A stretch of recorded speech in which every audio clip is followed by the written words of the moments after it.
Hi hello welcome to NIN media. గత 2 సంవత్సరాల కాలంలో పశ్చిమాసియాలో చోటు చేసుకుంటున్న ఉద్రిక్త పరిణామాలలో ఇరాన్ ఇజ్రాయెల్ మధ్య జరుగుతున్న తాజా ఘర్షణలు అత్యంత ముఖ్యమైనవని చెప్పొచ్చు. ఈ ఘర్షణలు భారత దౌత్య ప్రతిస్పందనకు కొత్త సవాళ్లను విసురుతున్నాయి.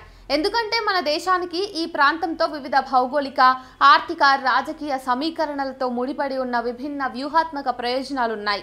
అందుకే భారత్ దౌత్యపరమైన ప్రతిస్పందన తెలియజేసే విషయంలో మల్లగుల్లాలు పడాల్సి వస్తోంది. ప్రస్తుతం ఇరాన్ ఇజ్రాయెల్ మధ్య జరుగుతున్న ఘర్షణలను తేలిగ్గా తీసుకోవడానికి వీల్లేదు.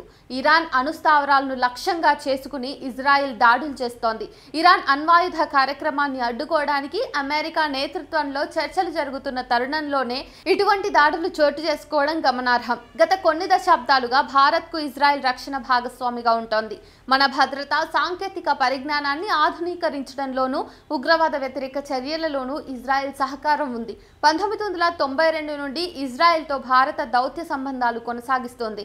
రెండు దేశాలు పరస్పర అవగాహనతో వ్యవహరిస్తూ ముందుకు సాగుతున్నాయి.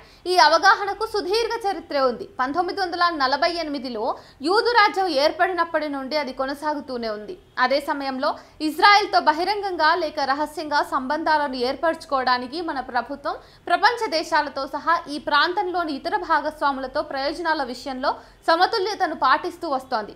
ఉదాహరణకు గాజాలో కాల్పుల విరమణ పాటించాలంటూ ఐక్యరాజ్య సమితి చేసిన తాజా తీర్మానాన్ని తీసుకుందాం. తీర్మానంపై ఓటింగ్ జరిగినప్పుడు దానికి దూరంగా ఉండాలని భారత్ నిర్ణయించుకుంది. ఇలా ఇజ్రాయెల్ దుశ్చర్యలపై ఐరాస తీర్మానాన్ని ప్రతిపాదించిన ప్రతి సందర్భంలోనూ భారత్ ఓటింగ్కు గైర్హాజరవుతోంది. గత 3 సంవత్సరాల కాలంలో ఇలా జరగడం ఇది 4వసారి. 2024 డిసెంబర్లో మాత్రం తక్షణ కాల్పుల విరమణ తీర్మానానికి అనుకూలంగా ఓటేసింది. అన్ని సందర్భాల్లోనూ భారత్ దౌత్యపరంగా ఒకే మాట చెబుతూ వస్తోంది: ఘర్షణకు స్వస్తి చెప్పాలని, మానవతా సాయాన్ని అడ్డుకోవద్దని. అమెరికా కూడా ఓటింగ్కు దూరంగా ఉన్న సందర్భాలున్నాయి. ఐరాసా తీర్మానాలు హమాస్ను విమర్శించడం లేదని దాని వాదన. ఐరాసా సమావేశాలు మంగళవారం ప్రారంభమవుతున్న నేపథ్యంలో భారత్ తన ప్రతినిధులను పంపుతుందా లేదా అన్నది చూడాల్సి ఉంది. భారత్ తన ముడి చమురు అవసరాలు తీర్చుకునేందుకు మార్గాలను అన్వేషిస్తోంది. గత దశాబ్ద కాలంగా ఇరాన్ చాలా వరకు ఈ అవసరాలను తీరుస్తూ వస్తున్న విషయం తెలిసిందే.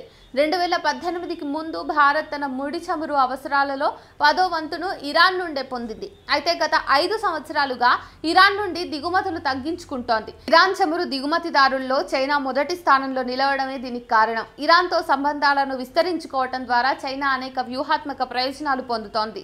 ఇదిలా ఉండగా ఇప్పుడు మన ఇంధన అవసరాలు పెరుగుతూ ఉన్నాయి. కాబట్టి ఇరాన్తో చమురు వాణిజ్యాన్ని పెంచుకోవడంపై ప్రభుత్వం దృష్టి సారించింది. ఇరాన్ నుండి చమురు దిగుమతులు పెరిగితే పరస్పర ప్రయోజనాలు నెరవేరుతాయి. భారత్ ప్రపంచంలోనే 3వ అతిపెద్ద ముడి చమురు దిగుమతిదారుగా కొనసాగుతుంది. అటు ఇరాన్ కూడా కీలకమైన చమురు కొనుగోలుదారు కోసం అన్వేషిస్తుంది. ఇరాన్తో సంబంధాలను బలోపేతం చేసుకునే విషయంలో ముడి చమురు దిగుమతులే కాకుండా ఇతర భౌగోళిక, వ్యూహాత్మక అంశాలు కూడా ఇమిడి ఉన్నాయి. మధ్య ఆసియాతో సంబంధాలను బలోపేతం చేసుకోవాలంటే చాబహార్ ఓడరేవు కీలకంగా మారుతుంది. ఈ ఓడరేవులో పెట్టుబడులు పెట్టాలని భారత్ భావిస్తోంది. దీనివల్ల భారత్ వాణిజ్యానికి పాకిస్తాన్ మార్గపు అవరోధాలు కూడా తొలగిపోతాయి. అంతర్జాతీయ ఉత్తర దక్షిణ కారిడార్ అభివృద్ధిపై కూడా భారత్ దృష్టి సారిస్తోంది. ఇలాంటి ప్రాజెక్టులు భారత్, ఇరాన్ దేశాల ప్రయోజనాలకు కేంద్రంగా ఉంటాయి. పశ్చిమ దేశాలు తనపై విధించిన ఆంక్షలను ఎదుర్కోవాలంటే ఈ కారిడార్ ఇరాన్కు ఎంతో అవసరం. ఇరాన్, ఇజ్రాయెల్ ఈ 2 దేశాలకు భారత్ భౌగోళిక, రాజకీయ, ఆర్థిక, వ్యూహాత్మక ప్రాధాన్యత ఇస్తోంది. దాన్ని దృష్టిలో ఉంచుకునే ఇజ్రాయెల్, ఇరాన్ ఘర్షణల విషయంలో ఆచితూచి అడుగేయాల్సి వస్తోంది. దక్షిణాసియాలో ఇరాన్ ఓ కీలక శక్తి అనటంలో ఎలాంటి సందేహం లేదు.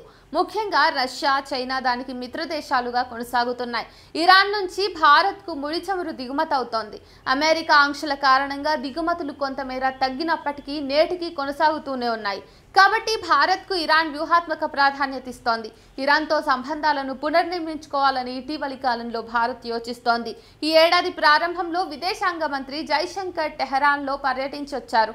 ఇరాన్తో సంబంధాలను తిరిగి ఏర్పాటు చేసుకోవాలన్న భారత్ ఉద్దేశం వెనుక ఓ కారణం ఉంది. ఇరాన్ నుంచి చమురు దిగుమతులపై అమెరికా విధించిన ఆంక్షలను భారత్ గతంలో సమర్థించింది. ఆ నిర్ణయం కారణంగా పడే ప్రభావం నుంచి బయటపడాలని ఇప్పుడు యత్నిస్తోంది. దక్షిణాసియాలోని శక్తివంతమైన దేశాలతో సంబంధాలు నెలకొల్పుకుని తన ప్రయోజనాలను విస్తరింపజేసుకోవాలని భారత్ కోరుకుంటోంది. ఇంతకీ మీరెటు వైపు ఉన్నారు? కామెంట్ చేయండి.